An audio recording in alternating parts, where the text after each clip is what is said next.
আছেন। আল্লাহ রাব্বুল আলামিন ঘোষণা দিলেন, ইয়া আইয়ুহাল মুদ্দাসসির কুম ফানজির,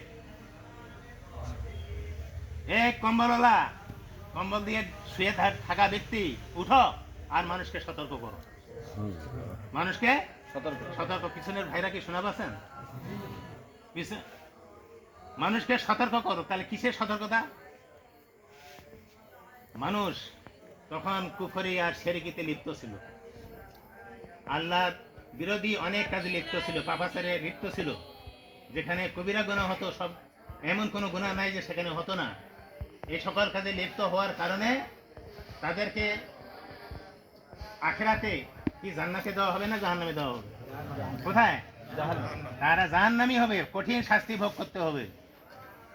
আল্লাহ রাসূল সাল্লাল্লাহু আলাইহি সাল্লামকে আল্লাহ রাব্বুল আলামিন কি দিলেন? নির্দেশ দিলেন, ফানজুর, তাদেরকে সতর্ক করো, সাবধান করে দাও। এই জন্য রাসূলুল্লাহ সাল্লাল্লাহু আলাইহি সাল্লাম কি করলেন?